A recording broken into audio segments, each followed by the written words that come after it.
Hola a todos y bienvenidos a Voces Nocturnas. A lo largo de los años han existido creencias y descubrimientos científicos dignos de una película de terror. Pero es aquí donde juega la moralidad del ser humano. Pese a hacer experimentos macabros y crueles, algunos de ellos han salvado miles de vidas y a día de hoy lo siguen haciendo. Hoy les compartiré 5 de los experimentos más aterradores de la historia. Son de esos sucesos que no deberían quedar en lo oculto. Quédate y vive conmigo esta aterradora experiencia. La terapia de choque de la doctora Lauretta Bender. Lauretta Bender fue una neuropsiquiatra estadounidense, nacida el 9 de agosto de 1897, la hermana mayor entre 5 hijos, donde ella era la única mujer. Obtuvo su licenciatura en el año 1922 y al año siguiente consiguió graduarse de su maestría. 3 años después, consigue su título de doctora en la Universidad de Iowa. Bender realizó pasantías y residencias en diferentes lugares y entre los años 1926 y 1927 consiguió una beca que la llevaría a Holanda. Entre 1930 y 1956 comenzaron los horribles experimentos químicos, psicológicos y físicos, practicados en niños autistas y esquizofrénicos. Por sus manos pasaron alrededor de 500 niños, con los que pudo experimentar a su gusto. Uno de los experimentos más cuestionados era el de ejercer choques eléctricos y proveer sustancias alucinógenas a niños esquizofrénicos, con la finalidad de hacerlos más sociables e introducirlos al mundo. Todos estos experimentos desencadenaron en un sinfín de suicidios, encarcelamientos y aumentos en la criminalidad. Según Bender, la terapia electroconvulsiva era una posible solución para curar a los niños esquizofrénicos. La terapia consistía en la implementación de shocks una vez al día por 20 días consecutivos. En consecuencia, muchos de estos niños pasaron de ser tímidos a violentos. Incluso llegaron a padecer estados catatónicos. La vida de estos niños jamás volvería a ser la misma. Los trasplantes testiculares. Leo Stanley fue un cirujano estadounidense nacido en el condado de Polk, Oregón, en 1886. A la edad de 9 años, se mudó con su padre a California y en 1903 empieza a estudiar en Stanford.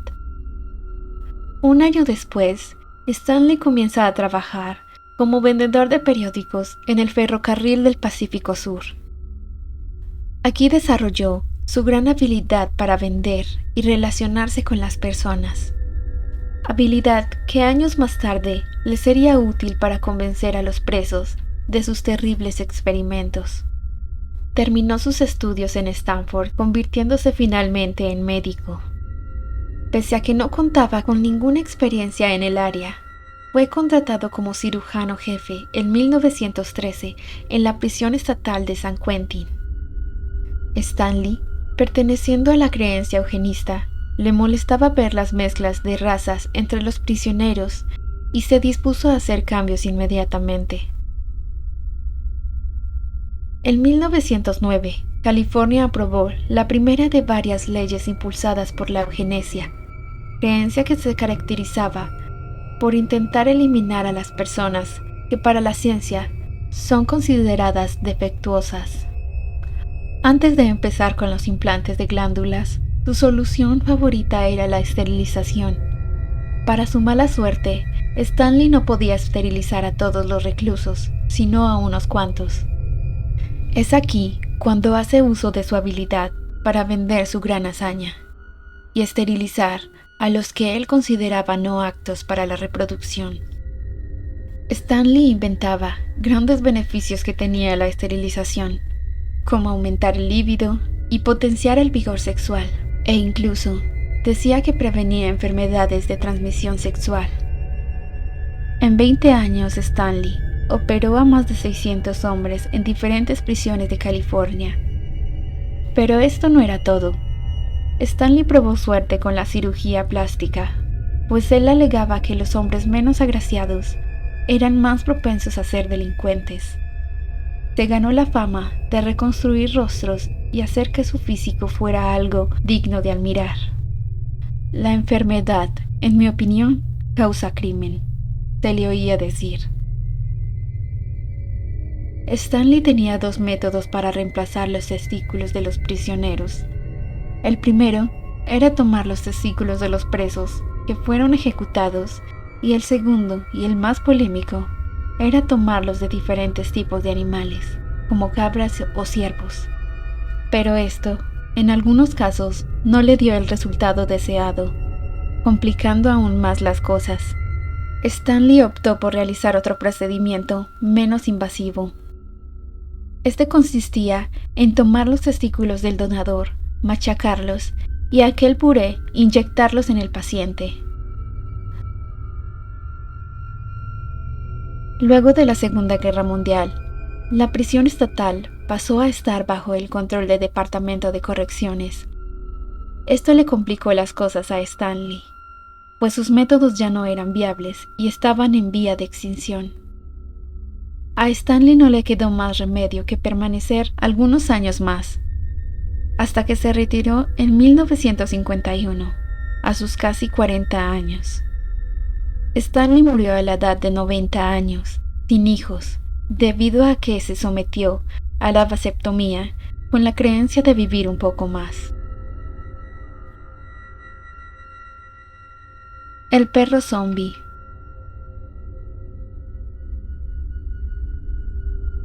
Vladimir Demikov era un científico ruso, nacido el 18 de julio de 1916.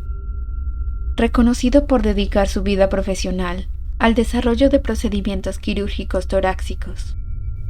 Sus tétricos experimentos instauraron las bases de la cirugía moderna, pues su trabajo se caracterizaba por destripar animales para volverlos a componer. Era considerado por algunos como el Frankenstein de los perros.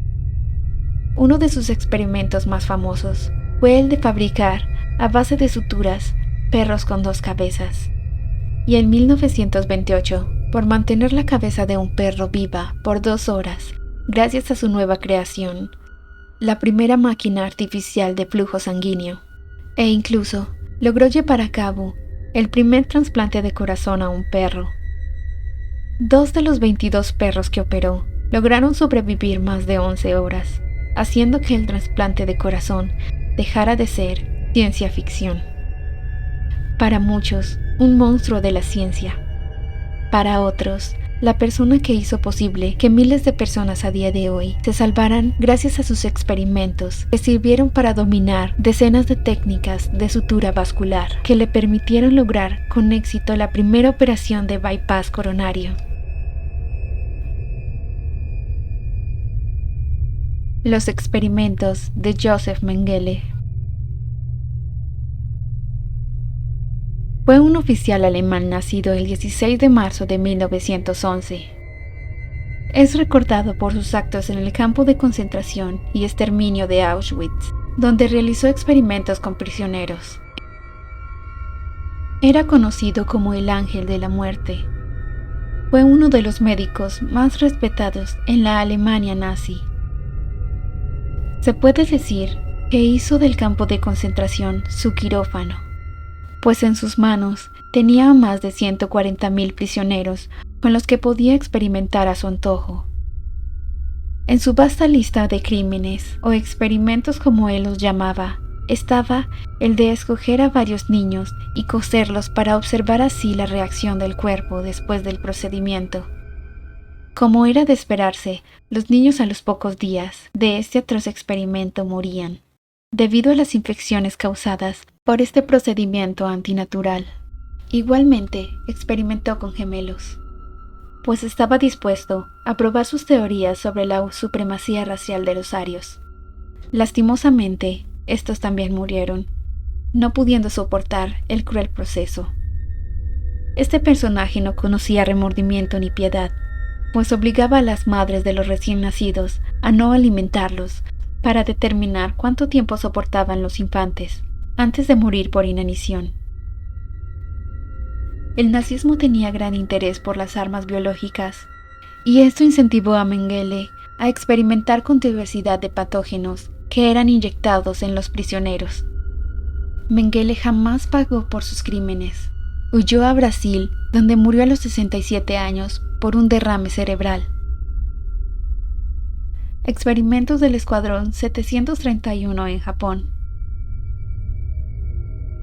Shiro Ishii fue un microbiólogo japonés, nacido el 25 de junio de 1892, reconocido y respetado por liderar el Escuadrón 731 del Ejército Imperial japonés. Este escuadrón nació un año antes de la Segunda Guerra Mundial, con el propósito de prepararse para una guerra bacteriológica y química. Shiro utilizó a prisioneros, civiles o militares chinos para sus experimentos, entre ellos hombres, mujeres, embarazadas, ancianos, niños e incluso infantes. Su gran propósito era desarrollar armas biológicas. Todo esto con el apoyo de científicos japoneses de la época. De su vasta lista de experimentos, los más resonados era el de infectar a aquellas pobres personas con la peste, la cólera, el tifus, la tuberculosis o la viruela. Todo esto para observar y conocer qué reacción tenían estos patógenos en el cuerpo humano. También eran obligados a mantener relaciones sexuales, con el fin de observar los efectos de las transmisiones sexuales que los científicos mismos habían inyectado en el paciente. Se le reconocía por operar a los prisioneros sin anestesia e introducirlos a cámaras de presión. Todo esto con el fin de saber cuánto podía soportar un cuerpo humano sin estallar o morir de dolor. Como podrás imaginar, a los pacientes no se les suministraba medicina, puesto que así podían observar más detalladamente el avance de la enfermedad y la resistencia del paciente. Pero los experimentos no quedan allí. También se utilizaban amputaciones de extremidades, extracción de órganos, pruebas con armas como granadas o lanzallamas, todo con el mismo aberrante fin. Las víctimas eran llamadas maruta, que a la traducción al español significa tronco. Eran llamadas de esta manera para deshumanizar a aquellos médicos que trabajaban allí, con el fin de llevar los experimentos de manera más fácil. El Escuadrón 731 operó activamente entre los años 1932 y finalizó en 1945, con el fin de la Segunda Guerra Mundial. Los historiadores estiman que alrededor de 40.000 personas pasaron por las manos de Shiro Ishii. Aquellos científicos que participaron en el escuadrón no tuvieron condenas ejemplares, ya que los estadounidenses consideraron que todos aquellos datos les podían ser de gran utilidad, y llegaron a un acuerdo con los japoneses. Esto les ayudó a que sus condenas rebajaran considerablemente. Espero que te haya gustado el tema de hoy. Déjame saber en los comentarios cuál es tu posición sobre el tema. ¿Estás de acuerdo con todos estos experimentos para un bien común? ¿O pudieron haberse descubierto de otra manera? No olvides seguirnos en Instagram o enviarnos relatos que les haya ocurrido a ustedes o a algunos de los suyos. Nosotros somos Voces Nocturnas y nos vemos en un próximo video. Adiós.